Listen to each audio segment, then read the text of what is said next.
네, 오늘 위중증 환자가 13명이 줄어서 현재 365명이고요. 사망자는 24명이나 늘었습니다. 국내 사망자 모두 2,916명이 됐습니다. 자, 교수님, 오늘 사망자가 24명으로 4차 유행 이후에 최다 수치가 나왔는데 오늘 지표 어떻게 보고 계십니까? 예, 오늘 지표도 하나 살펴보겠습니다. 확진자는 어제 대비 다소 줄었습니다. 그것도 적지 않은 폭 줄었는데 이것은 경향만 알려드리는 게 좋을 것 같아서 자세하게는 말씀드리지 않겠습니다. 대신 오늘 사망자가 4차 유행에서 최대치라고 할 수 있는 24분이나 나왔습니다. 4차 유행에서 제일 많이 나왔던 것이 21분이 사망하신 경우가 2번 나왔습니다. 그러는데 오늘은 그것을 뚫고 24분이나 사망하게 되었습니다. 그럼에도 불구하고 누적 치명률은 0.78로 계속 나빠지지는 않고 횡보하고 있습니다. 대신 위중증 환자도 사망이 많아지면서 오늘은 마이너스를 기록했습니다. 그러면서 어제 대비 13분이 줄어들었습니다. 그런데 여기에서 중요한 것이 우리 방송에서 여러 번 지적해 드린 것처럼 위중증이 어떻게 구성되어 있나 하는 것이 대단히 중요합니다. 60대 이상, 오늘 위중증이 365명인데요. 그중에 60대 이상이 전체 287명, 비율로는 78.6%, 거의 80%에 육박한다는 거죠. 50대가 35분이라서 전부 합하면은 50대 이상이 322명, 그래서 전체 비율로는 88.2%, 거의 90% 정도가 50대 이상이 위중증자를 차지한다, 이렇게 보겠습니다. 그러니까 실제로 우리 방송에서 여러 번 지적해드린 것처럼 연세가 많으시면서 백신 접종을 하지 않으셨거나 또는 돌파 감염이 된다고 하더라도 대부분은 보호가 되지만 일부 분들은 위험할 수 있기 때문에 특히 위중증으로 가시는 분이 첫째, 고령자라고 하는 점, 두 번째는 백신 접종이 보호 효과가 있다고 하는 점, 그렇기 때문에 젊으신 분들과는 다소 달리 연세가 많으신 분들 중에서는 첫째, 백신 접종을 안 하신 분들은 꼭 백신 접종을 하시기를 권해드리고, 두 번째, 돌파 감염의 위험이 있으셔서 돌파 감염 때문에 추가 접종, 즉 부스터샷을 하시라고 권고 받으신 분들은 웬만하면 부스터샷을 하셔야 위중증을 피하면서 사망에 이르지 않는다고 하는 점 꼭 명심해 주시기를 강력히 당부의 말씀을 드립니다. 이렇게 확진자가 많이 나오면서 단계적 일상회복의 초입 부분에서 다소 지표는 나쁩니다만은 그럼에도 불구하고 우리가 관심을 가져야 되는 것은 위중증 사망자지 하루 매일 나오는 확진자 수는 아니라고 하는 점, 왜 매일 나오는 확진자 수가 그렇게 중요하지 않은가 하는 것은 좀 이따가 다시 설명드리도록 하겠습니다. 예, 자, 백신 접종 현황은 현재 어떻습니까? 네, 일단은 그 세 가지를 다 살펴봐야 될 것 같습니다. 이제 1차 백신 접종자 같은 경우에는 4,133만 명을 넘어서 인구 대비 80.5%를 차지하고 있고요. 접종 완료자 같은 경우에는 3,897만 명을 넘어서 인구 대비 75.9%를 차지하고 있습니다. 이제 이 정도의 추이라면은 접종 완료자도 전체 인구 대비 80%를 넘어설 가능성은 충분히 있고요. 자, 그리고 지금 부스터샷, 그러니까 추가 접종이 진행이 되고 있습니다. 예. 그러니까 추가 접종자도 어제 5만 6천 명 정도가 이 부스터샷 추가 접종을 해서 누적 22만 9천여 명인데요.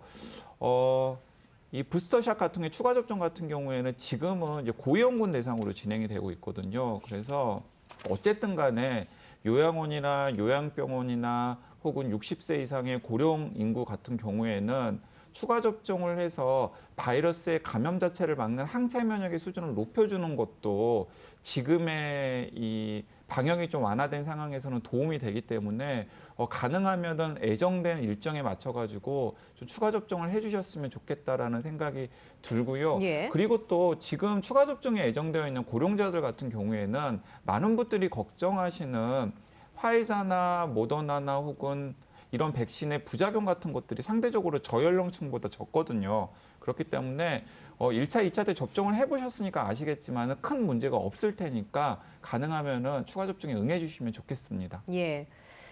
자, 단계적 일상 회복과 관련된 첫 번째 이야기로 오늘은 현재 의료 체계 상황은 어떤지 좀 짚어보도록 하겠습니다. 단계적 일상 회복이 시작되면서 숨통이 튀었다는 분들도 많으시겠지만 의료진의 부담은 더 커졌습니다. 한림대 미재각 교수는 자신의 SNS에 의료 체계 확충과 인력의 준비는 작년부터 이야기된 것이고 정부도 알고 있었다. 설마 그 정도까지 나빠질까 하면서 결단을 못 내렸다. 라면서 또 어찌어찌 되겠거니 하고 있는 것 같아 화도 나지만 응급실에서 시시각각 진단되는 환자들을 보면 화낼 겨를도 없다. 라고 썼고요. 엄중식 교수는 쓰나미가 밀려오는 것을 조각배를 타고 바라보는 심정이다라고 남겼습니다. 이런 가운데 의료인 노조가 의료 인력 충원 그리고 공공의료 개선이 시급하다면서 이러한 요구사항이 받아들여지지 않는다면 오는 11일에 파업에 나서겠다라고 예고한 상황이거든요. 자, 이제는 정부가 이 부분과 관련해서 명확한 계획을 좀 내놓아야 되지 않나라는 생각이 드는데 어떻습니까? 네, 이제 지금 단계적 일상 회복 국면으로 돌아가면서 이제 현장에서 가장 많은 불안감을 느끼는 분들 같은 경우에는 이제 중환자를 돌보는 의사들과 간호사들 같은 의료 인력으로 생각이 됩니다. 그리고 이제 현장에 있는 이제 보건소에 근무하는 직원들 그리고 역학조사 인력들 등이 지금 굉장히 불안감과 압박감을 같이 느끼고 있는 상황인데요. 정부에서 계속해서 준비를 한다라고 이야기를 하고 있고 여러 가지 계획들을 발표하고 있습니다만은 현장에서는 그런 정부의 노력이 체감되지 않고 있는 상황인 것 같아요. 이제 이런 갭을 어떻게 좀 좁힐 수 있을 것인지가 가장 큰 문제인데 사실은 이게 말처럼 쉬운 일이 아닙니다. 그러니까 외부에서 논평하는 사람 입장에서는 당장 중환자를 케어할 수 있는 병상을 늘리고 중환자 인력을 늘려야 된다라고 이야기를 하라고 요구를 할 수는 있지만은 당장 중환자 병상을 늘리는 것도 사실은 쉬운 일이 아니고요. 그 중환자 병상을 늘리는 것에 맞춤해가지고 이 중환자를 케어할 수 있는 장비를 늘리는 것도 쉬운 일이 아니고요. 그리고 가장 결정적으로는 중환자 병상이나 중환자 장비는 어쨌든 간에 돈을 들이면 늘릴 수가 있잖아요. 그런데 중환자를 케어할 수 있는 인력을 한꺼번에 늘리는 건 굉장히 어려운 일이거든요. 네. 그렇기 때문에 제가 이게 말로는 쉬운 것 같지만 사실은 그렇게 간단한 일이 아니고 상당히 오랜 시간의 준비 과정이 필요한 일이기 때문에 막상 이제 현장에서는 굉장히 가시적인 체감이 느껴지지 않을 가능성이 크다라고 몇 차례 이야기를 했었는데 이번에도 똑같은 내용이 반복되는 것 같아서 좀 답답하기도 하고 이걸 어떻게 해결을 해야 될지 좀 걱정이 되기도 하고 그렇습니다. 제가 좀 코멘트를 드리겠습니다. 저는 이제 이재갑 교수나 엄중식 교수 이런 분들이 환자를 직접 돌보는 병원의 현장에 있기 때문에 이분들이 말씀하시는 거에 대해서 제가 뭐 반박을 한다거나 제가 다른 견해를 낸다거나 하는 건 적당하지 않을 것 같아요. 그러는데 제가 좀 우리가 냉철하게 볼 필요가 있다는 거예요. 뭐냐면 이분들은 이해 당사자, 즉 이제 그 현장에 계시기 때문에 현장의 어려움을 저는 충분히 토로할 수 있다고 봐요. 그렇기 때문에 충분히 이분들의 말씀을 받아들여야 된다. 당국도 그런 생각이 있습니다. 그렇지만 제가 왜 냉철하게 볼 필요가 있다고 하느냐 하면은 바로 이 지점 때문에 그래요. 이분들은 병원에 계시니까 이분들이 맞이하는 환자가 누구냐라는 거예요. 그러니까 이분들은 지금 중환자 병상이나 병원에서의 중환자가 들어왔을 때의 어떤 상황을 말씀하고 있는 거잖아요. 거기에다가 단계적 일상회복으로 가게 되면은 이분들이 말씀하시는 의료 현장에서의 압박은 더 커질 수밖에 없겠죠, 이게. 그러는데 제가 이 지점에서 자, 그러면 해법은 이거잖아요. 이분들이 말씀하시는 중환자가 발생하지 않고 그래서 이분들이 말씀하시는 것 같은 압박이 안 생기도록 하면 되잖아요. 그러면 두 가지 방법이 있다는 거죠. 하나는 이분들이 주장하시는 것처럼 그 시설을 늘리면 돼요. 그러니까 그 시설을 늘린다고 하면 돈을 넣든 아니면은 인력을 재배치를 하든 어떻게 하든 그 시설을 늘리면 돼요. 이분들이 주장하시는 것처럼 그 하나가 있어요. 두 번째는 뭐가 있냐면은 중환자 자체를 줄이면 되지 않겠습니까? 중환자 자체를 줄이면 돼요. 중환자 자체의 발생을 줄이면 된다는 거예요. 그러면 우리 방송에서 여러 번 말씀드렸잖아요. 중환자 발생을 줄일 수 있는 방법 중에 하나가 셀트리온의 항체 치료제를 쓰면 된다는 거예요. 아니면 셀트리온의 항체 치료제가 없으면 지금 좋은 치료제가 있어서 코로나19에 타미플루 같은 게 있어서 쓸 수 있으면 그래서 중환자를 줄일 수 있으면 이분들이 말씀하시는 거를 실현할 수가 있잖아요. 두 가지 방법이 있을 수 있다 그랬잖아요. 그러면 지금은 타미플루형 치료제가 없으니까 셀트리온의 항체 치료제를 적극적으로 사용해서 중환자로 될 수 있는 거. 그러니까 초기에 차단해서 위중증으로 가는 거를 막아주면 이분들이 말씀하시는 거를 어느 정도 해결할 수 있잖아요. 예. 그러면 다시 여기에서 우리가 생각할 수 있는 거는 크게 두 가지라는 거죠. 하나는 감염자가 일단 확인이 되었으니까 생활치료센터에서 항체치료제를 투여하거나 아니면 생활치료센터가 안 된다고 하면 지금 인천에서 하고 있는 것처럼 항체치료 투여, 전담병원 같은 걸 통해서 적극적으로 활용을 하거나 아니면은 일부의 제도 개선이나 일부의 어떤 손질을 통해서 지역 병원에서도 항체 치료제를 적극적으로 쓸 수 있다고 한다면 그래서 중환자의 수를 낮추어 줄 수가 있다고 하면 이분들이 말씀하시는 것을 어느 정도 실현할 수 있겠죠. 예. 이것 역시도 돈이 투입되는 거 아니겠습니까? 이제 좀 더 광범위하게 항체 치료제를 써야 되니까. 그러니까 아까 말씀드렸잖아요.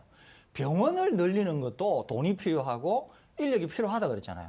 그러면 항체 치료제를 쓰는데도 돈이 필요한 거 아니에요. 그러면은 같은 얘기 아닙니까, 이거? 그러니까 제가 드리는 말씀 뭐냐면 이분들이 말씀하시는 거는 충분히 일리 있다.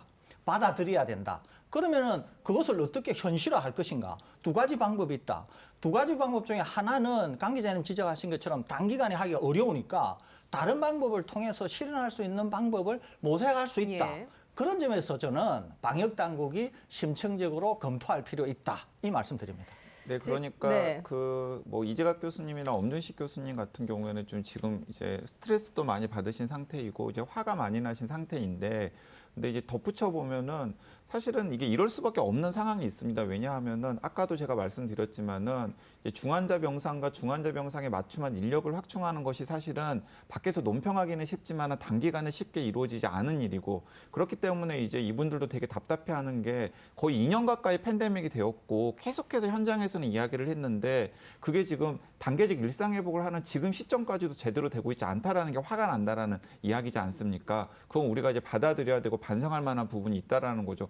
근데 이제 지금 측면에서는 또 이제 우리가 어떻게 대응을 해야 될지 또 지혜를 모색해야 되지 예. 않겠습니까? 자, 그런데 거기에다가 이제 하나 덧붙이면은 지금 이 분들을 포함해서 현장에 있는 의료 인력들 같은 경우에는 거의 2년 가까이 고생을 하신 분들이에요. 그러니까 다 소진된 상태란 말이죠.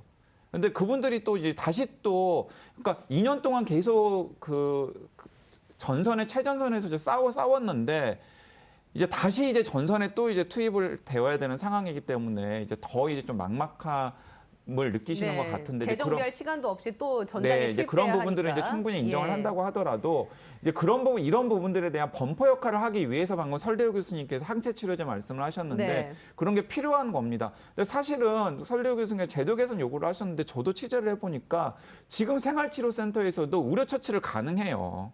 그러니까 왜냐하면 엑스레이 사진 같은 거 다 찍잖아요. 그런데 그러니까 그 방역 당국에서 마음만 먹으면은 50대 이상 확진자로 판명이 된 분들은 예. 무조건 근처에 있는 의료 처치가 가능한 생활치료센터의 어떤 것들을 1시간 정도 정맥 주사를 투여할 수 있도록 의료진을 배치한 다음에 항체 치료제를 선제적으로 투입하고 나서 어떤 분들은 감염병 전담병원으로 보내고 예. 어떤 분들은 재택 치료를 할 수 있게 하는 게 가능하거든요. 그러니까 그런 분들은 백신을 접종하신 분들이든 백신을 접종하지 않으신 분들이든 위중증으로 이어지는 걸 막는데 분명히 효과가 있을 거거든요. 예. 그러니까 지금 상황이 지금 막 급하다 이야기만 하면서도 왜 손에 쥐고 있는 해법들을 동원할 생각을 하지 않는지 그게 조금 답답하다라는 겁니다.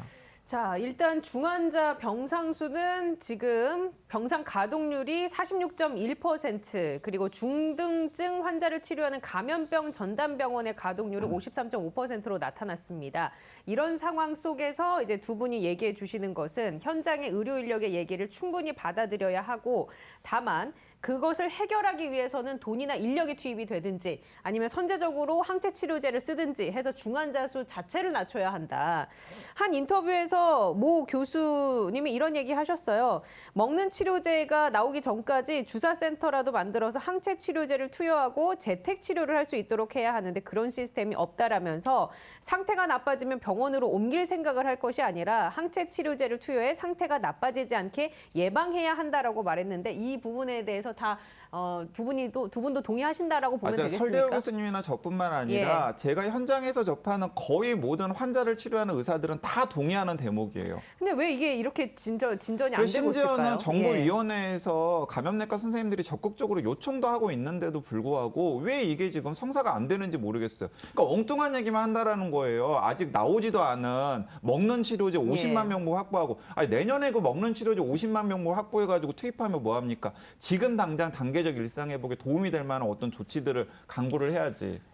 제가 이제 문제점을 좀 지적하려고 하는데요. 몇 가지가 있어요. 첫째 하나는 뭐가 있냐면 이거예요. 머크에 먹는 치료제가 개발 단계에서 제일 일찍 가 있다 그랬잖아요. 그런데 제가 뭐라 그랬죠? 우리나라 모든 언론들이 다 오보를 냈다 그랬잖아요. 어떤 오보를 냈다 그랬죠? 대상자가 경증, 무증상 할 것 없이 이 약을 필요로 하는 사람이 이 약을 다 먹을 수 있을 것이라고 하는 오보를 냈다 그랬잖아요. 예. 그렇지 않다 그랬잖아요. 대상이 그렇지 않다 그랬잖아요.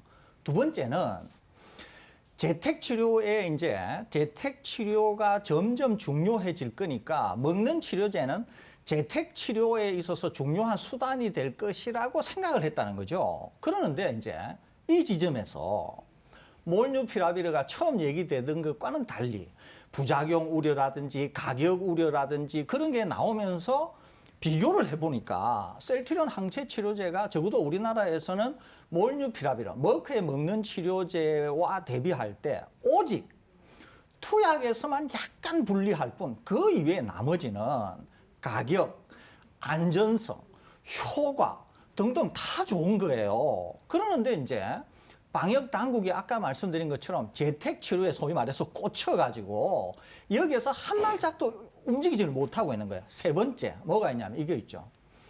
우리나라는 잘 아시다시피 전직 대통령들께서도 불우한 어떤 그런 지금 상황이 있고 그러지 않습니까? 그러니까 모든 공직에 계신 분들이 어떤 생각이 있냐 하면은 지금은 내가 신념이나 지금은 어떤 필요성 때문에 했는데 나중에 상황이 달라지게 되면은 책임질 일이 있을 수도 있다라고 하는 데 대한 상당한 강박들이 있어요. 실제로 공직에 계신 분들을 만나보면은. 그렇기 때문에 우리가 특정 기업에 대해서 아무튼 어떤 밀어주기, 어떤 인상들, 그런 것들 때문에 그 기업에 대해서 특혜를 준다고 하는 시비가 만일에 불거지게 될 경우에는 이것이 지금의 상황에서는 올바른 결정이라고 하더라도 이것이 나중에 언젠가는 문제가 될 수 있다고 하는 것도 굉장히 고민거리인 거예요, 이게. 그러니까 만일에 기업이 같은 일을 하는 기업이 한 2개 정도 있다든지 그렇게 해서 경쟁 입찰을 예. 한다든지 경쟁을 붙인다든지 이러면 되는데 약이라고 하는 거는 현실적으로 그러기가 어렵잖아요, 이게. 그렇기 때문에 이런 문제점도 있는 거예요. 그러니까 제가 말씀드린 거는 크게 3가지 정도가 이게 또아리를 풀고 이게 노려보고 있는 거예요. 그러니까 이것과 관련해서 결정을 못 내리고 있는 거죠, 이게. 근데 제가 여러 번 말씀드렸잖아요. 공직에 계신 분들은 국민을 위해서 봉사하는 것이 너무도 자랑스러운 일이라 그랬잖아요. 그럼 제가 뭐라 그랬어요? 옷을 걸라 하면 옷을 걸고 목을 걸라 하면 목을 걸라니까요. 노무현 대통령 시절에 인사수석이 하신 말씀이 있잖아요. 공직의 목은 자르라고 있는 것이라고 얘기했잖아요, 그분이. 그러니까 그런 거를 두려워하시면 안 된다니까요. 예. 제가 다시 거기다가 이제 말씀드립니다. 더 큰 문제도 있는 게 뭐냐면 일단 이거 이제 그 뭐 언론의 방역 사대주의라고도 할 수도 있겠고 그다음에 제약 사대주의라고도 할 수도 있겠는데 무엇이냐면 사실은 이런 일들이 코로나 특보 외에는 다른 언론에서 적극적으로 제기가 안 되고 있지 않습니까? 일단 이제 몇 가지가 있는데 하나는 무엇이냐면 일단은 머크 약은 좋은 약인데 셀트리온 약에 대해서는 국내 기자들이 확신이 없는 거예요. 여러 가지 이유가 있겠죠. 일단은 실력이 모자란 것도 있고 공부를 안 하는 것도 있고 셀트리온이라고 하는 기업에 대한 거부감 같은 것도 있을 수 있겠죠. 자, 그렇기 때문에 전문가들은 정작 현장에서는 지금 셀트리온 항체 치료제라고 하는 가지고 있는 옵션을 지금 단계적 일상회복 국면에서 적극적으로 활용해야 된다라고 이야기를 하고 있는데 그런 것들이 언론을 통해서 시민들에게 전달이 안 되고 있고 시민들에게 전달이 안 되고 있으니까 여론이 안 움직이니까 이 방역 당국의 관계자들이나 혹은 이 정치적 결정을 해야 되는 분들이 움직이지 않고 있는 게 하나 있고요. 또 하나는 이게 참 부끄러운 일인데 뭐냐면 셀트리온이 광고를 잘 하지 않아요. 그러니까 언론들이 셀트리온에게 뭔가 그런 게 없다라는 거죠. 그러니까 예를 들어서 셀트리온이 국내 대기업들처럼 언론에 광고를 많이 하는 기업들이었다 그러면은 진짜 있는 효과 없는 효과를 다 과장해가지고 예. 기자들이 엄청나게 기사들을 쏟아냈을 거예요. 이게 이제 한국의 부끄러운 언론의 자화상이라고도 할 수도 있는데 이런 일들이 맞물려가지고 지금 정작 이 국면에서 굉장히 유용하게 쓸 수 있는 옵션인데도 불구하고 꽉꽉 묶여 있는 상황이 굉장히 이제 답답하기 때문에 우리가 계속해서 예. 이런 얘기를 하고 있는 겁니다. 그 이 사안과 관련해서 질병청에서는 어떤 입장을 갖고 있는지 혹시 취재가 된 바가 있습니까? 왜냐하면 현장에서 이런 목소리가 지속적으로 나오고 있는데 안 듣고 있는 것인지 듣고 있음에도 불구하고 어떻게 나갈지를 모르는 것인지 혹시 취재가 된 게 사실은 있습니까? 미스터리라고 합니다. 왜냐하면은 현장에 있는 전문가들이 계속해서 이야기를 하고 네. 있는데도 뭔가 명확한 의사결정을 못 하고 있고 손에 쥐지 않고 있는 먹는 치료제 이야기만 하고 있는 거예요. 근데 아무리 빨라도 먹는 치료제는 내년에 나올 수 내년에나 있고. 지금 예. 우리가 쓸 수 있는 옵션이거든요. 알겠습니다. 자, 이 부분과 관련해서는 좀 지속적으로 모니터링을 하면서 짚어봐야 할 필요가 있는 것 같습니다. 단계적 일상 회복의 성공을 위해서도 말이죠. 자, 그리고 방역 당국이 이런 입장을 밝혔습니다. 현재 의료 체계가 감당할 수 있는 한계치가 수치로 하면 5천 명이다 확진자가 이렇게 얘기를 하고 있습니다. 그런데 5천 명을 넘어서 하루 확진자가 10,000명이 나오면 일상 회복을 급하게 멈춘다는 비상 계획도 짜놨다고 하던데 그 내용을 보니까 중환자실 병상 가동률이 75%가 넘는 경우입니다. 확진자 수로 보면은 하루 4,000명이 조금 넘습니다. 김부겸 총리도 쏟아진 인파를 보면서 긴급 멈춤 가능성을 시사하기도 했는데요. 앞으로의 상황을 볼 때 이 지금 우리가 추진하고 있는 단계적 일상 회복이 중단되고 다시 긴급 멈춤으로 갈 가능성 두 분은 있다고 보십니까? 저는 일단 뭐 가능성은 얼마든지 있겠죠. 가능성은 있다고 보는데 저는 오히려 앵커 질문하신 거에 답을 좀 드리기 전에 총리 발언에 대해서 제가 좀 드릴 말씀이 있습니다. 총리가 이제 어제 CBS의 김현정 뉴스 쇼에 나가셔서 이런 발언을 하셨어요. 그러니까 중환자실 병상 가동률이 75% 이상이 되면은 우선 지금 가동 중인 단계적 일상 회복을 일단 잠정적으로 잠시 멈춤해야 된다. 이 말씀을 하셨어요. 예. 그러는데 이제 저는 이 생각을 갖고 있습니다. 총리는 인터뷰를 하셨으니까 총리의 개인 생각일 수 있지만 총리가 공인이기 때문에 총리가 말씀하시는 거는 모두 다 논평의 대상이 될 수 있습니다. 근데 제가 지적하고자 하는 것은 뭐냐면 이거예요. 총리께서 라디오 CBS와 인터뷰를 하셨을 때가 단계적 일상 회복으로 가던 셋째 날입니다. 셋째 날. 근데 제가 이제 이 생각을 갖고 있는 거죠.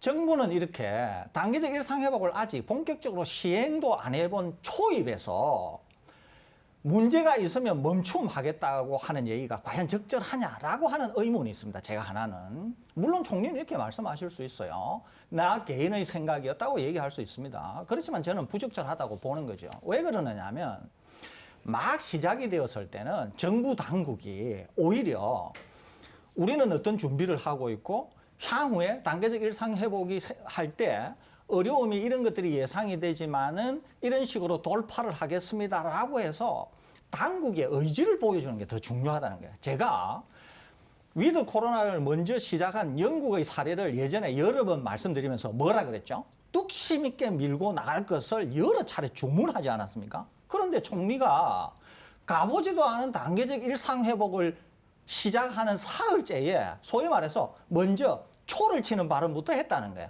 굉장히 부적절하다는 거죠. 네, 이 부분과 관련해서는 이제 그럴 수 있지 않겠습니까? 그렇기 때문에 좀 더 조심해야 한다. 그런 메시지로도 읽힐 수 있지 않겠습니까? 그거는 이제 가치의 문제이기 예. 때문에 좀 다를 수 있습니다. 근데 제가 드리는 말씀은 뭐냐면 아까 그 말씀 드렸잖아요. 총리의 발언은 개인의 발언이 아니다. 제가 그 말씀을 드렸잖아요. 그렇기 때문에 제가 총리께 좀 당부드리고 싶은 것은 뭐냐면은 위험하면은 잠시 멈추겠다고 하는 것 이해한다니까요, 저는. 그렇지만 방역 당국은 그럼에도 불구하고 어떻게 그 위기를 돌파할 건지, 그리고 어떤 준비를 그럴 때 하겠다든지 이런 의지를 보여주는 것이 더 중요하다. 제가 그런 구체적인 말씀. 로드맵을 더 그렇습니다. 강력하게 전달하는 게 그렇습니다. 중요하다. 그런 거를 제가 말씀드리는 거예요. 그리고 그 사실은 잠시 멈춤 이야기를 하지만은 잠시 멈출 수가 없어요. 그러니까 일단 이렇게 문을 열어놓으면은 그 열어놓은 문을 다시 닫기는 굉장히 어려울 거거든요. 그래서 방역 당국도 잠시 멈춘다고 하더라도 영업시간 제한이나 집합금지는 거의 생각하지 않고 있습니다. 자, 그러니까 잠시 멈춘다고 다시 하더라도 되돌아가더라도 네, 다시 되돌아간다고 하더라도 카페 식당은 문 열 거고요. 유흥업소도 문 열 거예요. 그걸 닫을 수가 없어요. 지금 정부도 닫는 걸 생각하고 있는 게 아니라 대신에 출입할 수 있는 사람들을 백신 접종 완료자만 카페 식당을 출입하게 한다던가 이런 식으로 시민들의 불편을 훨씬 더 옥죄는 형태로 아마 지금 돌아가려고 생각을 하고 있는 것으로 저는 파악하고 예. 있습니다. 예, 그렇기 때문에 어쨌든 간에 굉장히 어려운 길이지만은 네. 우리가 해결책을 찾으면서 차근차근 가야 하는 거지 다시 예전처럼 사회적 거리두기 이런 식으로 가기는 굉장히 어렵다라는 걸 우리들이 좀 같이 공감대를 만들어야 된다라는 거죠. 그런 예. 측면에서 보면은 이 총리님의 의견 같은 경우에는 약간 오해를 불러일으킬 수 있을 만한 의견이라는 거죠. 자. 왜냐하면 정부가 준비가 제대로 안 돼 있다라는 걸 시민들한테 이제 다시 확인시켜준 셈이 되어버린 거잖아요.